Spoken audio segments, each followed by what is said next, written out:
리더로서 주어진 사명을 잘 감당하시길 축복합니다. 오늘은 성경에 나오는 예수님의 리더십에 관해서 함께 나누겠습니다. 제목은 진정한 스승 예수님이며 요한복음 14장을 배경으로 합니다.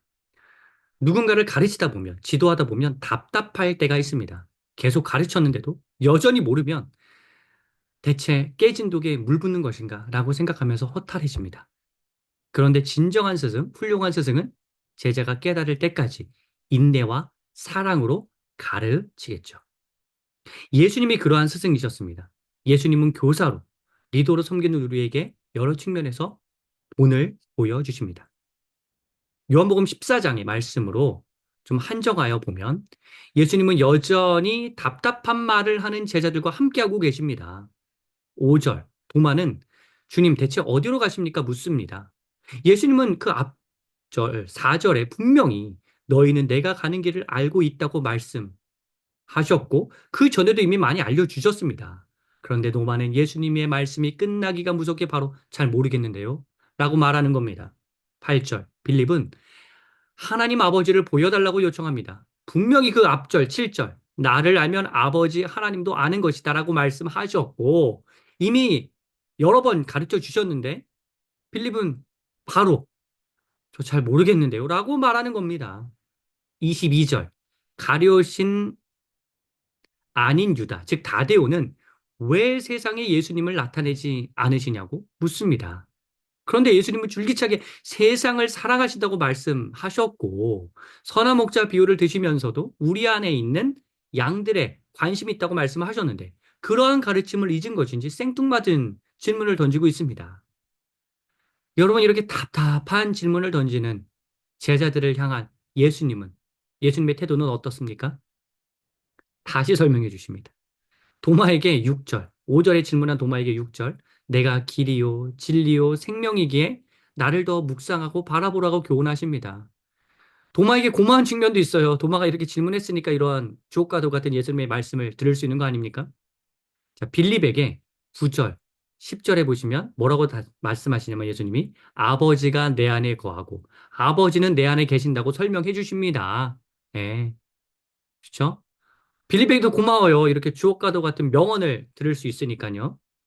다데오에게 23절, 내가 사랑하지 않는 게 아니라 그들이 나를 받아들이지 않는다고 오해를 풀어주십니다. 이처럼 예수님은 교사, 스승, 리더에게 필요한 인내와 사랑과 수준에 맞는 교육법을 몸소 보여주십니다. 사랑하는 성도 여러분, 우리도 누군가를 그러니까 가르쳐야 하는 대상, 인도해야 할 대상이 있을 텐데, 부모로서, 회사의 팀장이나 오너로서, 교회의 리더로서, 순장으로서, 뭐 여러 가지 모습으로 스승의 사명을 감당하고 계실 텐데 예수님을 본받으시기를 축원합니다. 버럭 화부터 내시기보다 최대한 인내로서 기다려주시면 어떨까요? 물론 뭐 내쳐야 하는 직원이 있을 수도 있고 뭐 잘못을 반드시 지적해야 한다면 응당 그렇게 하셔야 합니다.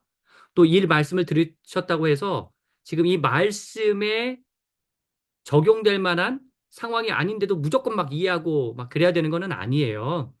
뭐 이렇게 지적해야 될 부분이 지적해야 합니다. 그런데 내가 좀 나를 돌아보면서 예수님처럼 좀 인내하고 참아야 하는데 그러지 못하는 건 아닌지를 한번 점검해 보시라는 말씀을 드리는 겁니다. 여러분, 대체로 배우는 데는 시간이 걸립니다. 성숙하는데 개인마다 차이가 있지만 오래 걸리는 사람이 있어요.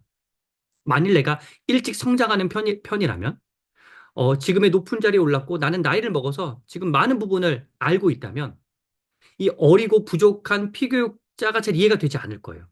그리고 개구리 올챙이적 생각 못 한다고 그거 좀 답답해 할 수 있습니다.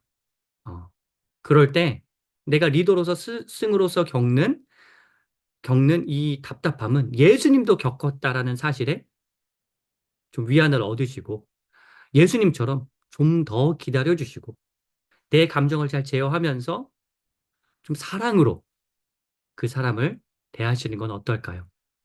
성경 곳곳에 나타난 예수님의 리더십을 본받아 현재 몸담고 계신 곳에서 리더로서의 사명을 잘 감당하시기를 축복합니다.